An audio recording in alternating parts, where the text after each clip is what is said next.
Okay, so this was going to be a hunter build video, but I can't stay away from those juicy crayons, and I saw the new Titan aspect, and I knew I had to take a bite out of that lime-flavored goodness.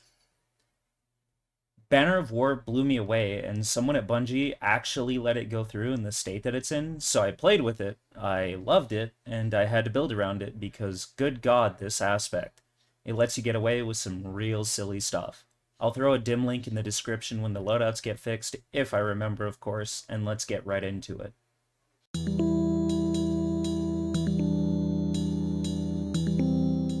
Okay, so Strand Titan. Not a flavor of crayon I have found myself loving too much because Void is a little bonkers, if you know what I'm saying. But anyways, first up we have Banner of War, which is hot off the presses right now and is way too good. Defeating a target with a melee, finisher, or sword raises a banner on your back that heals nearby allies and increases melee damage and sword damage. Well, I'm not using a sword, and if you're a sword hater, then don't use one. Feel free, because the second half of this aspect says that targets defeated by you and nearby allies increase the speed of the healing pulses, and this stacks up to 4 times, for a refreshable duration of 30 seconds. Oh my god. At times 4, this banner pulses just about every second, healing you and everyone nearby an insane amount. This alone lets you fly into combat knowing that each kill gives you even more damage and more healing. The second aspect is Fletchet's Storm. While sliding, activate your charged melee to leap into the air, knocking targets away and dealing damage. But if you use your melee again, you launch a cluster of unraveling projectiles, and you can repeat this process ad nauseum until you run out of melee charges, which won't ever be a problem. And the damage from this aspect is bazinga bonkers, but I'll talk about why in a second. These two together just make for an unbelievable amount of healing and damage that is just insanity. Onward to the fragments, first up we have the Thread of Generation, which I believe is still the dumbest 5 words in the game and belong in almost every Strand build. And in case you haven't heard, it's a simple one. Dealing damage generates grenade energy. Fair and balanced words, everyone. I know, relax. And then we have Thread of Warding, which gives you Woven Mail whenever you pick up an Orb of Power, which, you know, is easy to make, and Woven Mail is also a fair and balanced mechanic. A whopping 60% damage resistance that stacks with resilience to some number I'm too lazy to do the math for, but let's say if you have Woven Mail and Banner of War times 4, you're invulnerable providing you don't get one-shot. Next, we have the Thread of Transmutation to make some extra tangles. Always nice to have, especially because we always have Woven Mail for this one. Lastly, we have the Thread of Continuity, which extends the duration of Sever, Unravel, and Suspend, which is a great passive to have, especially Unravel, because man, that spreads like an STD. Abilities are really simple on Strand because there's not that many options. Your super is Fists of Havoc number 4. Barricade, I just go with Short Boy for the cooldown. Strafe Lift, because I like it, and if you don't use it, we'll fight. Frenzied Blade for the melee, which notably severs enemies, so they deal less damage. And finally, the Grenade. Use Grapple if you want to have fun, and then use the Shackle Grenade if you want to sit up in your gaming chair for a little while. And with the subclass all said and done, let's go ahead and jump into the weapons and armor.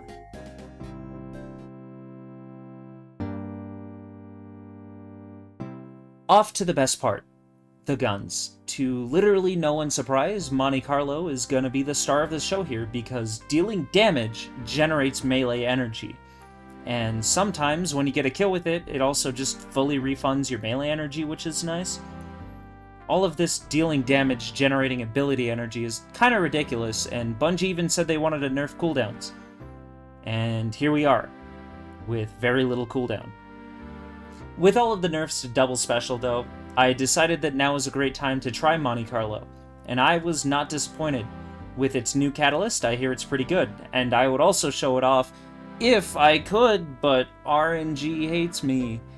If you're not on the Monte Carlo train, please hop on. It's a great time, and we have cookies. For other guns, follow your heart, but I'm gonna stick to my wave frame goodness that I refuse to let go of. Don't let your dreams be dreams here. Anything really works. It's also worth noting that 1-2 punch shotguns are very good, and they're also valid on every Titan build. If you're a Titan without 1-2 punch shotguns, are you really playing Titan? With the exotic armor of choice, there is a little bit more to talk about because we're using Synthoceps here. I'm sure every Titan main out here is familiar with this one, and if you're watching, I'm sure you're already excited because when your fist fists even harder, it brings out all of the happy neurons in your brain. Or at least that's what happens for me. I don't know about you guys, but synthos are truly a beautiful thing. The exotic perk, Biotic Enhancements, make your fist angry whenever 3 or more enemies are around, increasing your melee and super damage, which is a great thing to have. It also works with Flechette Storm, making it deal like 20 billion damage or something. Also worth noting that the grapple melee is affected unless you're a Worm God's Caress enjoyer. I feel like Synthos is the best option. Let's just check out Carl versus Synthos and Flechette Storm. And it's gone! Armor mods this time are going to be all about punching, for the most part. We're going to start with the Kinetic Siphon for Monte Carlo to make some of those juicy orbs, and a hands-on in the head as well, just for more super generation. In the arms, we'll have heavy-handed momentum transfer for more orbs and better grenade generation, like it's required literally at all. And you know what? Fastball, baby, because I want to start a war in the comments section. Fight me. Next, in the legs, we'll have double kinetic surge for Monte to deal bazinga bonkers damage, because who needs a heavy weapon? And invigoration for melee generation. Feel free to swap the surge mods and, you know, make your power weapon viable if you want. But hey, I'm all on the Monte Carlo train.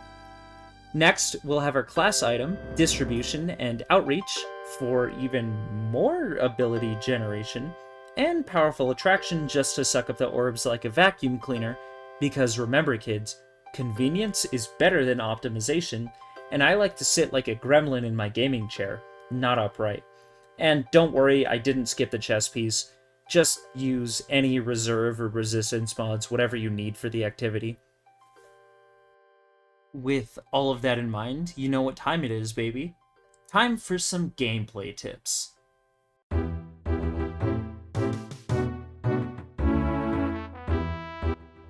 With this build, just remember to keep getting those orbs of power to keep Woven Mail up as long as you can for that bonkers insane damage resistance in every activity.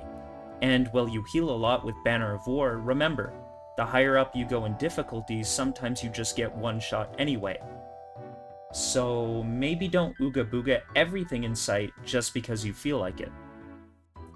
And don't forget that Strand and Stasis really don't play nice with each other.